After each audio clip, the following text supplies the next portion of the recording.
Bab 2734. Apa gunanya matamu ini? 3 miliar. Miley melihat cincin penyimpanan di tangannya dan tetap diam. 3 miliar bukanlah jumlah yang kecil. Andri meminjamkan kepada dirinya begitu saja dan dia tidak memungut bunga apapun. Tampak jelas, pihak lawan bukan karena dirinya Miley, tetapi karena Quincy atau klan Yang. Pada saat ini, Andri tiba-tiba tersenyum dan berkata, "Tuan Muda Ye, aku masih ada urusan, jadi aku pergi dulu. Jika Tuan Muda Ye membutuhkan sesuatu, datang saja ke paviliun Xianbao aku." Selagi bisa, Andri Lan tidak akan menolak. Miley tersenyum dan berkata, "Oke." Andri menangkupkan tinjunya, lalu menatap Ben, kemudian berbalik dan pergi. Ben memandang Andri yang pergi dari kejauhan dan terkekeh. Pantas saja orang ini bisa menjadi bos cabang paviliun Xianbao di dunia Luo, jauh lebih kuat dari di Jaya Lan itu. Miley menggelengkan kepalanya dan tersenyum. 3 miliar ini adalah bantuan yang sangat besar. Ben tersenyum dan berkata, "Jangankan 3 miliar, bahkan 30 miliar, masih sepadan." Miley tertawa. Dia melihat ke kejauhan, lalu berkata, "Kemana kita akan pergi sekarang?" Ben berkata, "Kota Luocheng, sejauh yang aku tahu, nama penguasa dunia ini adalah Rano Luo." Miley berkedip, "Apa mereka kenal aku ini?" Ben tertegun, lalu tersenyum, "Tuan muda, jangan bercanda. Mereka mana mungkin tidak kenal dengan kamu." Saat mengatakan itu, dia ragu-ragu sejenak, lalu berkata, "Tuan muda, jangan bersikap rendah diri. Baik aku maupun Rano Luo, kami hanya bekerja untuk klan Yang. Jika bukan karena klan Yang, kami tidak akan pernah bisa mencapai alam dewa langit seumur hidup kami." Miley terdiam. Ben menambahkan, "Di seluruh dunia Luo, Tuan muda bicara satu kata saja sudah bisa segera mengubah majikan." Miley menggelengkan kepalanya dan tersenyum. "Hak. Harus dikatakan dalam banyak kasus, godaan terhadap hak masih sangat besar. Tuan muda klan Yang." Sebelumnya, dia tidak memiliki konsep ini karena dia belum pernah berhubungan dengan klan Yang, namun kini, perkataan Ben membuatnya mengerti bahwa identitas tuan muda klan Yang ini sangat menakutkan. Satu kalimat sudah cukup untuk mengubah hidup dan mati banyak orang. Saat ini, Ben berkata lagi, "Dan juga, Tuan muda mungkin tidak tahu bahwa dunia Luo sendiri sebenarnya ditempatkan di dunia yang dikuasai oleh klan Yang. Ini tidak berarti apa-apa, seperti kota kecil di dunia, tidak, ini bahkan bukan kota kecil, palingan cuman desa yang lebih besar." Miley sedikit penasaran, siapa yang bertanggung jawab atas klan Yang sekarang? Ben tersenyum pahit, "Aku tidak tahu." Miley sedikit terkejut, "Tidak tahu?" Ben mengangguk, senyumnya menjadi semakin pahit, "Tingkatanku tidak cukup tinggi untuk berkontak terhadap para pemimpin tertinggi klan Yang." Miley. Ben berkata lagi, "Namun, aku tahu klan Yang memiliki pasukan misterius." Miley memandang Ben, "Pasukan misterius?" Ben mengangguk, "Pasukan misterius ini sepertinya terdiri dari para kultivator pedang. Jumlah mereka tidak banyak, tetapi kekuatan mereka sangat-sangat menakutkan. Dan mereka semua mematuhi perintah satu orang, yaitu Kaisar Pedang Nanda." "Nanda?" Miley terkejut, "Nanda?" Ben mengangguk, "Ya." Miley tersenyum, "Jadi dia." Dahulu kala, dia pernah bertemu Nanda, saat itu juga ada Tu. Miley menghela nafas dengan suara rendah. Sebenarnya, dia juga sedikit merindukan Tu. Dan sejak Tu pergi, tidak ada kabar lagi. Memikirkan hal ini, Miley diam-diam memutuskan untuk meminta klan Yang bantu cari Tu. Miley menarik pikirannya dan berkata, "Ayo pergi ke kota Luocheng." Ben mengangguk. Keduanya langsung menghilang di tempat. Tak lama setelah keduanya menghilang, seorang wanita dan seorang tetua muncul di sana. Wanita ini adalah wanita berjubah ungu yang mereka temui sebelumnya. Tetua itu menatap ke kejauhan dengan mata muram, tidak tahu apa yang dia pikirkan. Wanita berjubah ungu tiba-tiba berkata, "Ayo pergi."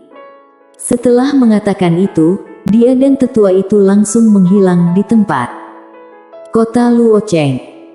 Saat Miley dan Ben datang ke kota Luocheng, Miley dikejutkan oleh seluruh kota. Seluruh kota sedikit lebih besar dari perkiraannya. Tembok kota membentang sampai ke ujung pandangannya dan kota itu tingginya 100 kaki. Saat berdiri di depan kota ini, seseorang akan terlihat sekecil semut. Tentu saja, berbeda dengan dunia umumnya, setinggi apapun tembok kota, tetap saja pendek di hadapan para kultivator yang bisa pergi ke langit dan bumi. Jangankan tembok kota, bahkan seluruh dunia sangatlah kecil di hadapan para kultivator sakti itu. Ben tiba-tiba tertawa dan berkata, "Kota Luocheng ini jauh lebih besar dari dunia dewa langitku." Miley memandang Ben dan tersenyum. "Dalam keadaan normal, bagaimana kalian naik jabatan?" Ben berpikir sejenak lalu berkata, "Dua cara. Pertama, diri sendiri cukup kuat. Misalnya, jika sekarang aku mencapai di atas dewa langit, aku bisa dipromosikan, kemudian bekerja di alam semesta yang lebih besar dan memperoleh lebih banyak hak dan sumber daya pelatihan. Yang kedua adalah melakukan pelayanan yang berjasa. Jika melakukan pelayanan yang berjasa, juga bisa dipromosikan." Sambil berbicara dia menggelengkan kepalanya, "Dua-duanya sulit. Jujur saja, kalau tidak ada insiden, alam dewa langit dan dunia dewa langit sudah menjadi batasanku." Miley tertawa kecil, "Bertemu denganku, alam dewa langit ini adalah titik awalmu." Setelah selesai berbicara, dia berjalan menuju kejauhan. Di tempat, Ben tertegun, kemudian dia sangat gembira, dia segera mengikutinya. Pada saat ini, tubuhnya tidak bisa menahan gemetar karena kegembiraan. Seperti yang dikatakannya, jika tidak ada kesempatan khusus, alam dewa langit dan dunia dewa langit ini sudah menjadi batasnya. Namun, Miley adalah kesempatan istimewanya. Ini adalah tuan muda klan Yang. Dia mengikuti Miley, mirip dengan menteri dekat kaisar di dunia umumnya. Tampak luar dia hanyalah pengawal, tapi siapa yang berani meremehkannya? Setelah memasuki kota, Miley melirik ke kedua sisi. Kota ini sangat sibuk, orang-orang datang dan pergi. Ben tiba-tiba berkata, "Tuan muda, ayo kita pergi ke istana penguasa kota." Miley mengangguk, "Oke." Keduanya hendak menuju kediaman penguasa kota, namun saat itu tiba-tiba terdengar suara dari samping, "Saudaraku, berhenti." Mendengar ini, Miley menghentikan langkahnya. Dia berbalik, di depannya berdiri seorang pemuda. Pria itu tampak umur 20-an, mengenakan jubah panjang yang mewah dan di pinggangnya tergantung sepotong batu giok, secara keseluruhan orangnya terlihat anggun. Miley tersenyum dan berkata, "Ada apa?" Pemuda berjalan perlahan ke arah Miley dan berkata sambil tersenyum, "Foggy Lee, bagaimana memanggil yang mulia?" Miley berkata, "Miley Ye." Foggy tersenyum dan menunjuk ke pena kebenaran agung di pinggang Miley, "Saudara Ye, sejujurnya, aku memanggilmu berhenti karena ini." Pada saat ini, menara kecil tiba-tiba berkata, "Pena rusak, kamu ini hebat sekali. Semua orang mengenalimu, bagaimana cara kamu bisa seperti ini?" Pena kebenaran agung.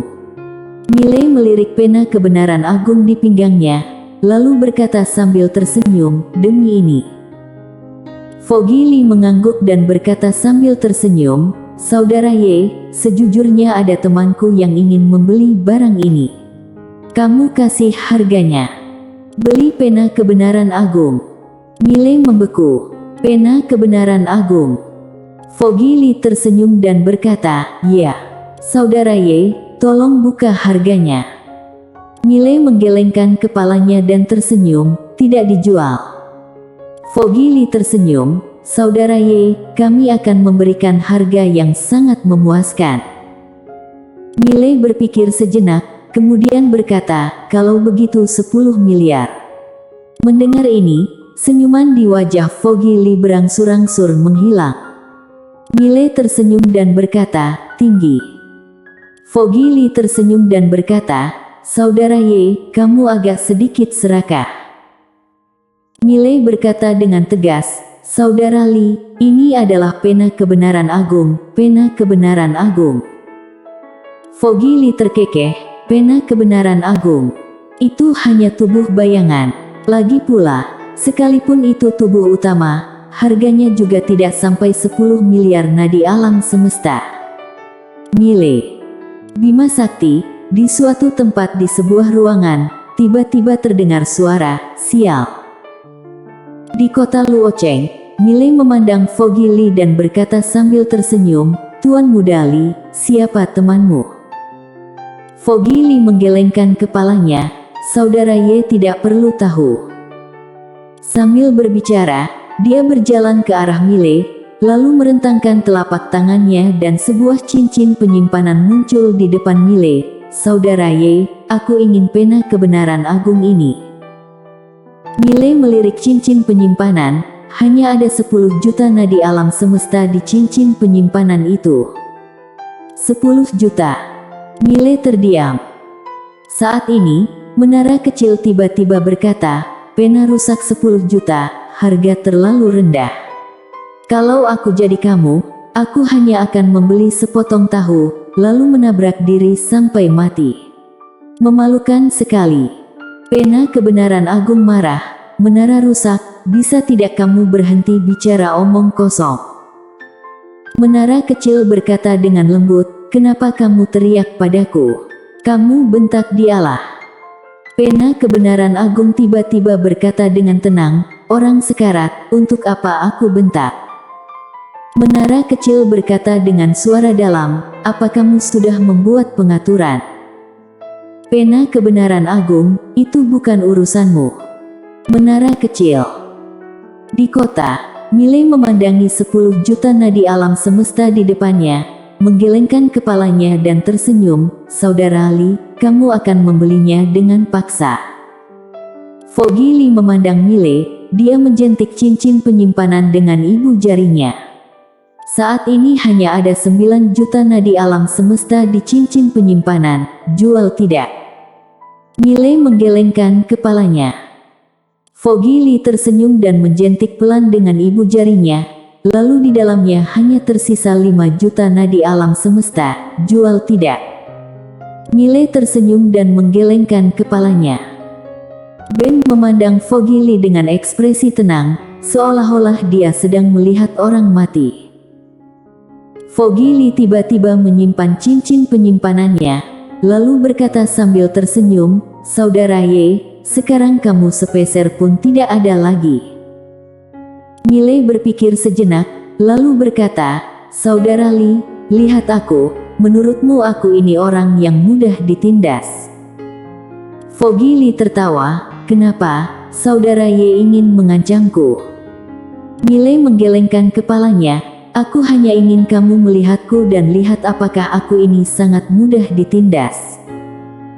Foggy Lee memandang Miley dengan serius, lalu berkata sambil tersenyum, "Menurutku kamu mudah ditindas." Miley memandang Foggy Lee, "Bagaimana kamu bisa tahu?" Foggy Lee tersenyum dan berkata, "Kamu lemah, bertutur kata lembut dan memiliki temperamen yang baik. Orang seperti ini biasanya mudah ditindas, benar kan?" Miley melirik Foggy Lee dan berkata sambil tersenyum, "Untuk apa kedua matamu ini?" Pada saat ini, Ben menyatukan jari dan menjentik. Puff! Kedua mata Foggy Lee tiba-tiba berlumuran darah. "Ah!" Foggy Lee merasa ngeri dan mundur dengan kasar, berkata dengan marah, "Kamu berani menyakitiku? Kamu berani menyakitiku?" Miley menggelengkan kepalanya, dijadikan senjata oleh orang lain, apa gunanya otakmu? Ben menunjuk, lalu menyapu. Puff. Kepala Foggy Lee langsung terbang keluar, darah membumbung ke langit seperti air mancur. Membunuh orang. Di sekitar, banyak orang merasa ngeri dan mundur dengan kasar. Perlu diketahui, pembunuhan tidak diperbolehkan di kota ini. Di sebuah restoran di suatu tempat, seorang pria berbaju putih tiba-tiba mengambil gelas anggur di depannya dan menyesapnya. Sudut mulutnya sedikit terangkat. Aku pikir dia orang yang pintar, tapi tidak disangka dia juga orang yang mengalami keterbelakangan mental. Membunuh orang di wilayah klan yang benar-benar membuatku tertawa setengah mati. Bersambung.